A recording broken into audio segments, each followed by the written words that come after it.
Well, you have yet another reason to enjoy Louisiana's $2 billion a year sugar industry. Oh yeah, it's one you can sip. Cane Land Rum in Baton Rouge is just about ready to open its doors.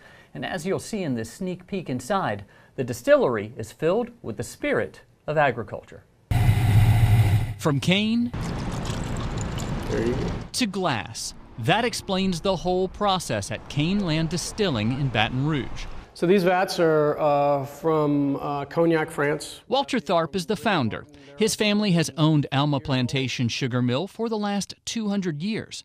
That's where Tharp grew up. Climbing up and down mountains of sugar and thinking that was the greatest thing ever, and having my mom be really upset with me when I got in the car with sugar in my ears and everywhere else. But it's really special to me. It's special to see this through and make sure that we're putting a quality product out there for the folks of Louisiana. That quality product is rum. But it was not until Tharp went to Guatemala for a wedding that someone posed the question that led to Cane Land. You have a sugar mill and you don't make rum? Now he does. This barrel right here is the first barrel of rum produced at Cane Land.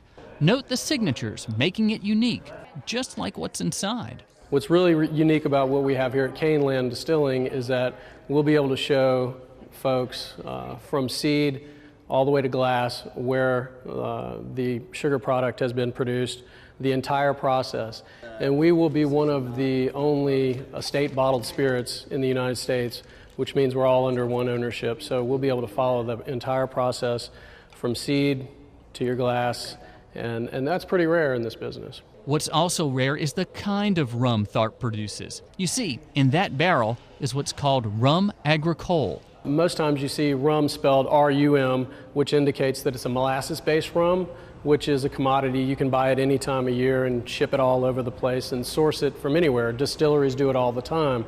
But we'll be able to make rum agricole, which is spelled R-H-U-M, and that indicates that it's fresh pressed cane juice.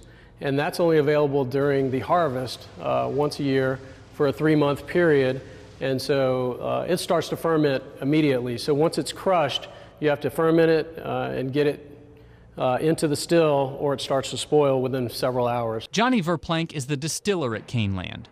He says, like with nearly any recipe, fresh is best. Like the molasses came in the tanker. I mean, obviously we got our first load during grind season, but it came in the tanker and it was still warm. So we're pumping it into the tank and it's still warm. That's pretty amazing. Grayson Close is a grain marketing specialist for the Louisiana Farm Bureau, but he's also a rum enthusiast who frequents a rum distiller in the Caribbean.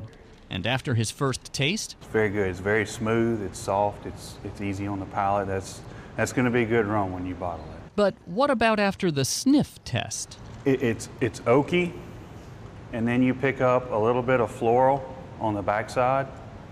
And then when you taste it, you kind of pick those citrus and floral notes out of the front, and then it's a smooth finish, no burn. It's great. I like it. It's going to only get better. Everything is good. I mean, the sugar and the molasses. I mean, it's amazing.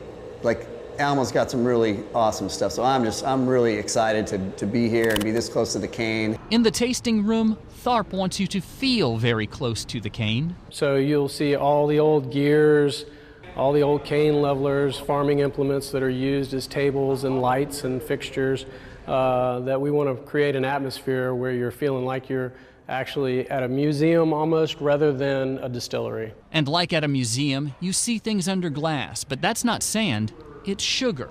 The sugar that warms the sweet spot in Tharp's heart. The webpage for Cane Land Distilling is still under construction, but Tharp is posting a lot of information, like when they plan to open around April or May. They're doing that on the company's Facebook page. You'll find a link to it on our website at twilatv.org.